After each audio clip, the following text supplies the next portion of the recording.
Should I do like a little intro thing for this? Yeah, sure. Alright.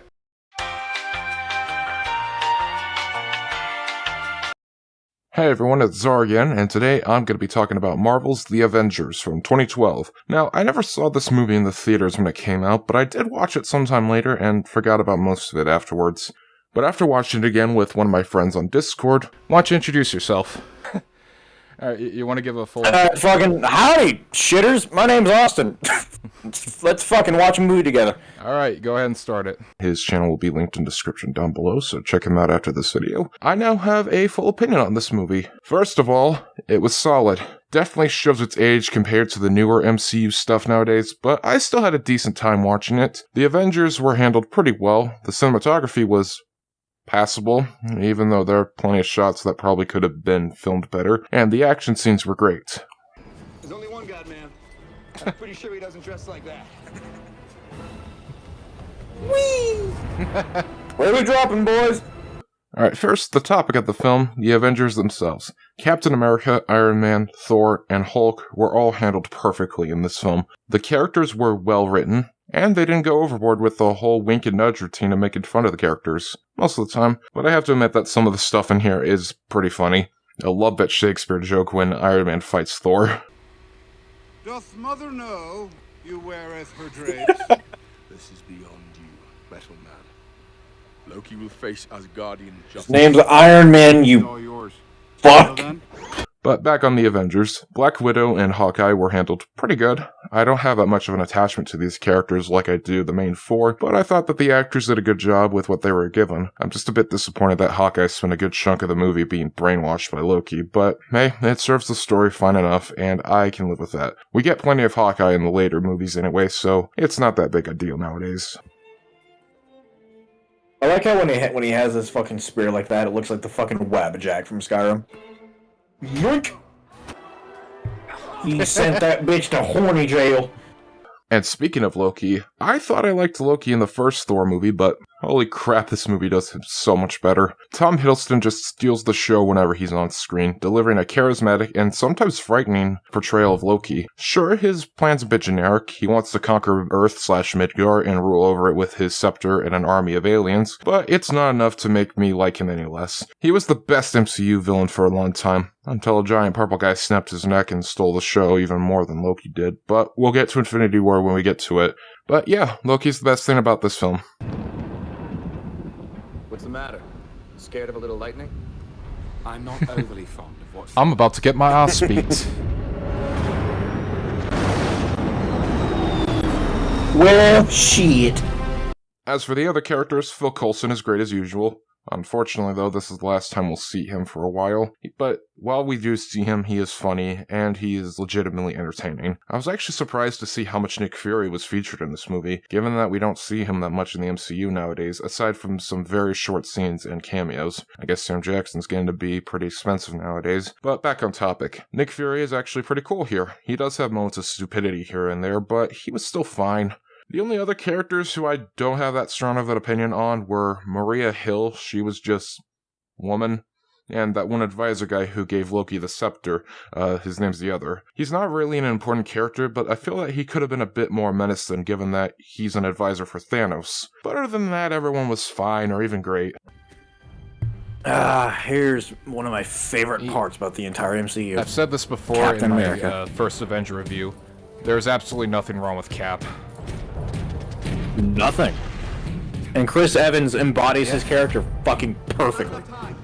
Team Cap forever. Now let's talk about the action scenes. They still look great even to this day. Iron Man vs. Thor was such a fun fight, even if Tony being able to keep up with Thor is a bit preposterous.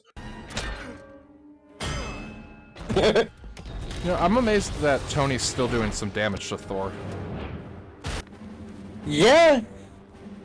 It's almost unbelievable. This did. motherfucker just suplex him. It does make for an entertaining fight scene, I'll give it that. Yeah. That's it. You shitters. But it was still really fun to watch. However, the lighting could have been a bit better because of how dark that scene was. And because of how dark that scene was, the next scene that comes up is almost blinding.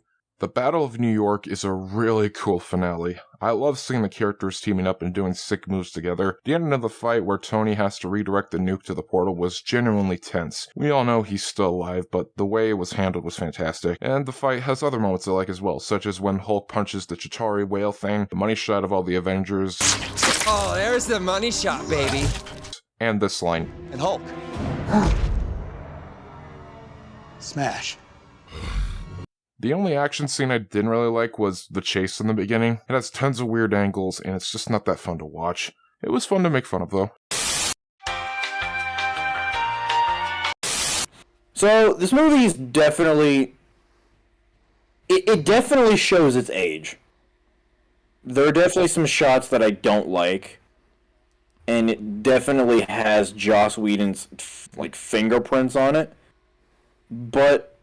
that's not enough for me to hate the film. Granted, it's not the best Avengers movie, and it's not my favorite, obviously. And I feel like the main qualities that it has, that being seeing all of the Avengers together and shit, it's really not. It's not that special anymore, because we've seen it 1,000 times already. This movie is the perfect example of being great back in the day, but very much losing its touch over time. Like, people were obsessed with this movie back then when it came out. Like, I will say I agree with a lot of what you said. Like, the movie definitely shows its age, but it definitely does have, like, an entertainment value to it. But as for... oh, yeah. All the action set pieces are incredible.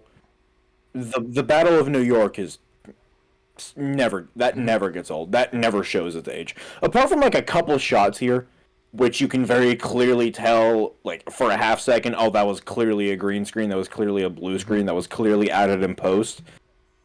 But, like, it's very, like, split-second things that you wouldn't notice on your very, very, very first time. It's like a frame-by-frame thing. Yeah.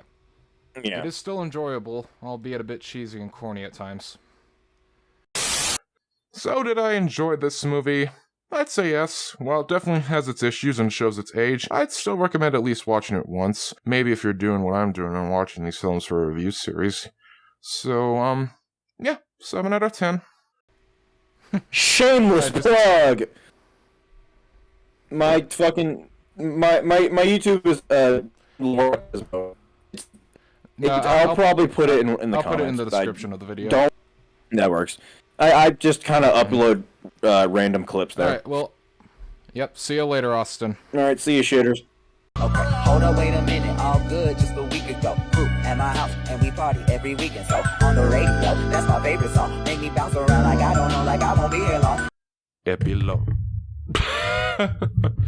Okay, the pop filter fell off a little, but I can fix that. Thank God I don't have to watch Age of Ultron yet.